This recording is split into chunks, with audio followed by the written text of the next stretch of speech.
proteínas pueden tener diferentes formas y ya vamos a ver que algunas proteínas, como les hablé al principio, tenemos las proteínas de la leche que son solubles en agua, pero por ejemplo el pelo nuestro, las uñas son también proteínas y sin embargo no se disuelven en agua. Eso porque tienen diferentes formas. Si una proteína está en su punto isoeléctrico, tiene mínima solubilidad. Las proteínas de la leche, al pH de la leche, que es cercano a 7, están negativas. Y esta repulsión hace que se mantengan en esa emulsión. Ahora, ¿qué ocurre cuando a la leche se le baja el pH? Y entonces, estos protones que libera el ácido láctico, o bien los que yo le agrego, van a empezar a neutralizar estas cargas negativas. Entonces, al neutralizar las cargas negativas y ser estas moléculas grandes, terminan precipitando las proteínas de la leche. Y es lo que ocurre cuando la leche se corta. Cuando dos aminoácidos se unen, forman un dipéptido, luego tripéptido, tetrapéptido, oligopéptido o péptido. Y cuando supera la masa de 5000 Dalton, el péptido pasa a ser una proteína. ¿Cuántos aminoácidos forman esa proteína? Y depende, entre 50 y 100 aminoácidos. Las proteínas pueden separarse en general de dos modos principales, que una es la precipitación selectiva, otro es por electroforesis. Entonces, es una forma de separar aminoácidos o proteínas. ¿Qué ocurre si yo a esta solución, donde tengo estos dos aminoácidos, le agrego protones? Entonces, cuando se encuentre como ion dipolar este aminoácido que está representado acá o una proteína, cuando llegue a estar como ion dipolar, va a precipitar. Entonces, con pequeños agregados de ácido, por ejemplo, en este caso, un ejemplo en particular, precipita el primero y continúa soluble el segundo. Al precipitar esto, queda esto en el filtro y esto pasa en el líquido filtrante, en el filtrado. Entonces, de esa manera separo las proteínas. Por eso, a esa forma de separar proteínas se le llama precipitación selectiva. Supongamos que yo tengo 3 proteínas, una de punto isoeléctrico 3, una de punto isoeléctrico 4 y una de punto isoeléctrico 5. Y estas 3 proteínas están solubilizadas en agua. ¿El agua qué pH tiene? 7. 7. Están solubles en agua. pH 7. Entonces, ¿qué hago para separarlas a estas proteínas? En pH 7, ¿qué carga tienen cada una? Ustedes dibujan el aminoácido de esta manera. El aminoácido como ion dipolar.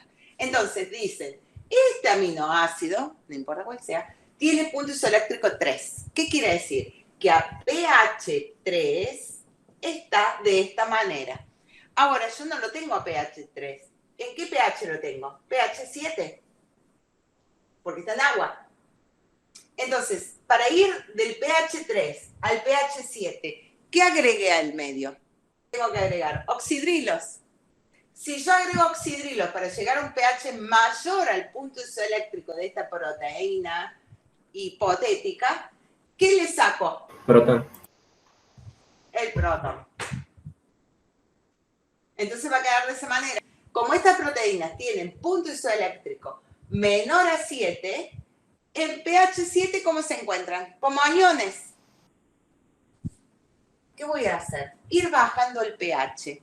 Entonces, voy agregando protones hasta llegar a pH 5. ¿Qué va a ocurrir a pH 5? A pH 5 va a precipitar la proteína de punto isoeléctrico 5. ¿Por qué? Porque esta proteína, en un pH igual a su punto isoeléctrico, se va a encontrar como ion dipolar y tiene mínima solubilidad. Entonces, precipita, filtro y pasan por el filtrado las otras dos, pero ya tengo una separada. Entonces, este es el primer paso. ¿Qué hago segundo?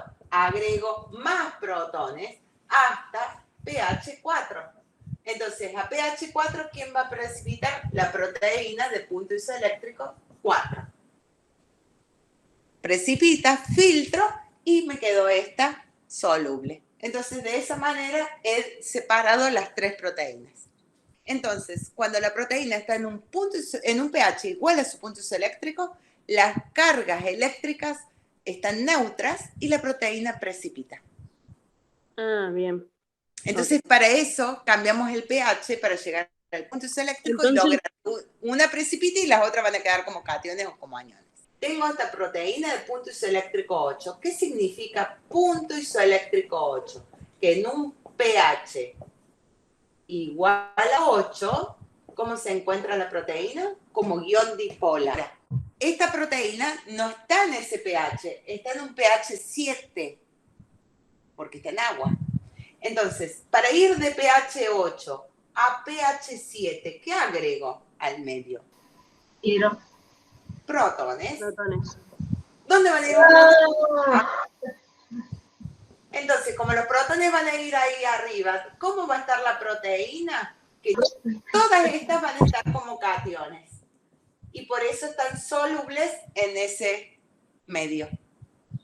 Entonces, todas las proteínas con punto isoeléctrico mayor al pH donde se encuentran están como cation.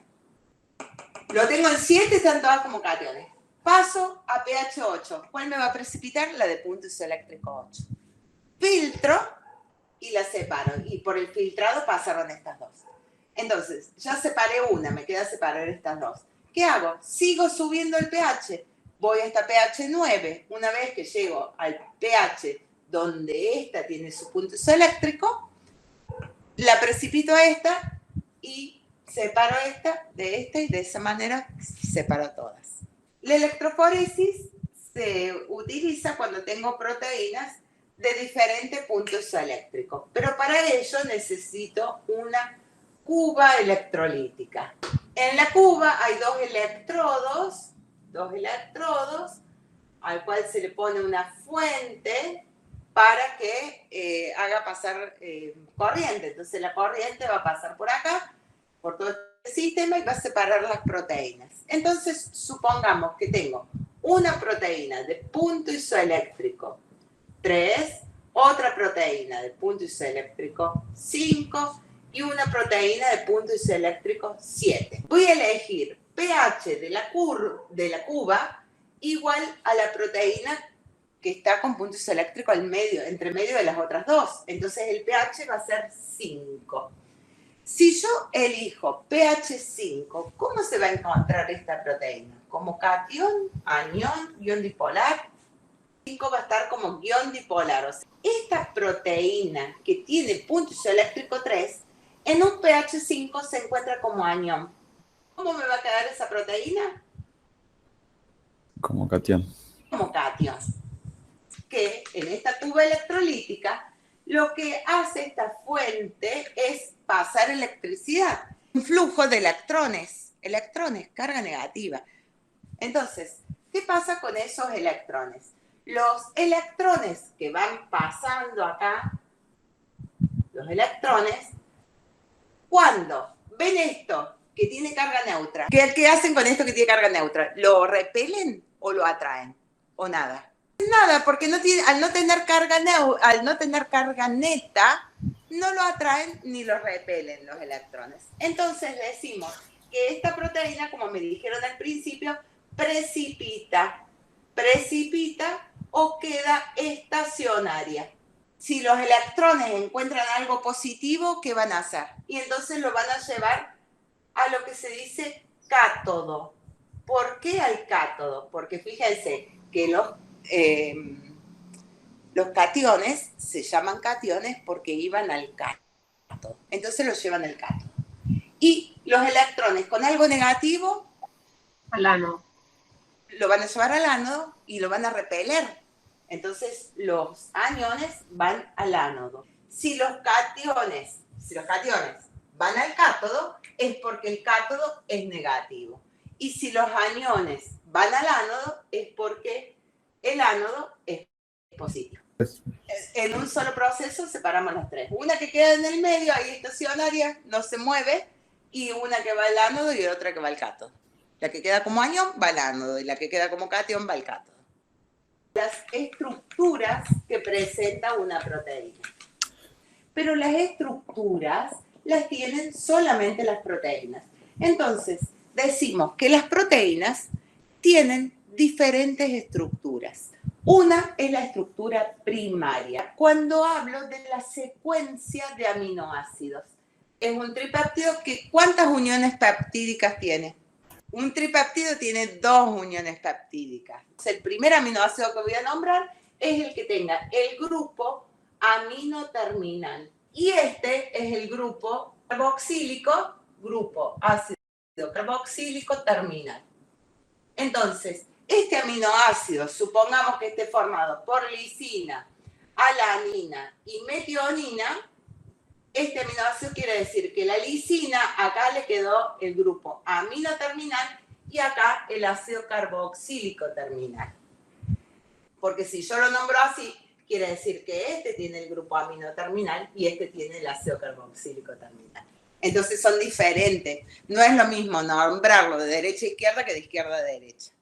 Tienen también una estructura que se llama secundaria. La estructura secundaria está dada por los puentes de hidrógeno entre las uniones peptídicas. Aparecen estas interacciones, así que hacen que esa proteína se vaya enrollando de cierta manera. Esas atracciones, depende de los R's que tengan y los espacios que van dejando, va a hacer que se encuentre como alfa hélice o beta laminar la proteína. ¿Qué significa esto?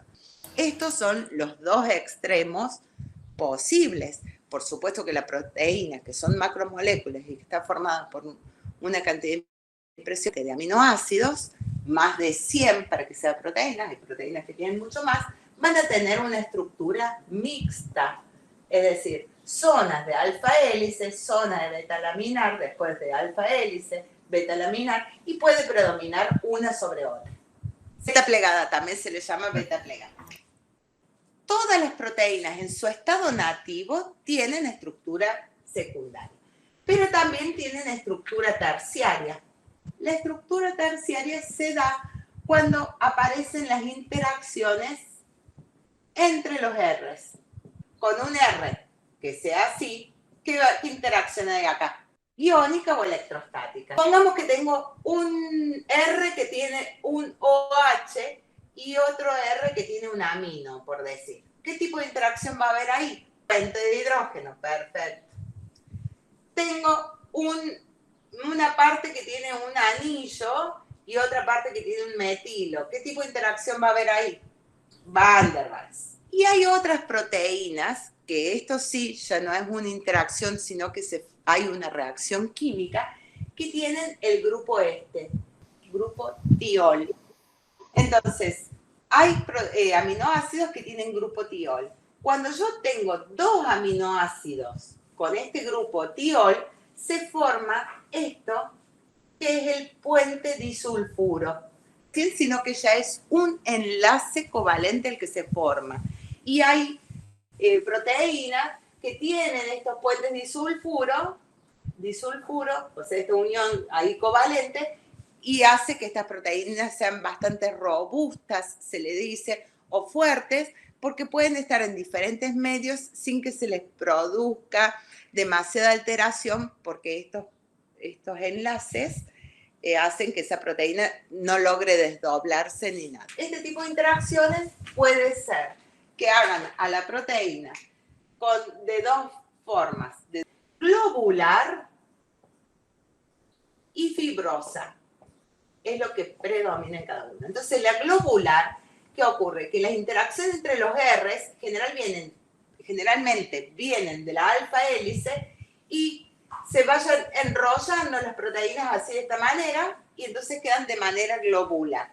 En cambio, la fibrosa predomina la estructura secundaria beta laminar y la encontramos de esta manera. esta es soluble en agua y esta es insoluble en agua. Todas las proteínas nativas, todas, es decir, como existen en la naturaleza, las que tenemos nosotros, las que tienen los animales, las que tienen los vegetales, todas las proteínas tienen estructura terciaria, porque las encontramos así. Si la desdoblamos vamos a ver que tienen secundaria y por supuesto que tienen una secuencia de aminoácidos. Todas las proteínas nativas para tener su función biológica, cuando hay interacciones entre distintas cadenas. Hay proteínas que para tener la función biológica existen como dos cadenas unidas entre sí. Si no están las dos cadenas y tengo una sola, entonces no tiene la función biológica. Por ejemplo, una es una hormona que es la insulina. La insulina tiene que haber dos cadenas para que tenga la función biológica. Otra es la hemoglobina. La hemoglobina, que tiene el grupo hemo acá, que tiene hierro y puede fijar el oxígeno y así de esa manera transportar el oxígeno en la sangre. La hemoglobina está formada por 4 cadenas diferentes. Si no están las 4 cadenas, entonces la hemoglobina no tiene la función que tiene, que es la de transporte de oxígeno en la sangre. Si los R son apolares en la estructura globular, los mete hacia adentro, dejando partes más polares hacia afuera, y por eso estas proteínas globulares son solubles en agua. En cambio, la fibrosa quedan los R insolubles o apolares hacia afuera, y eso hace que no sean solubles en agua. Que estas estructuras que tiene la proteína pueden sufrir ciertas alteraciones.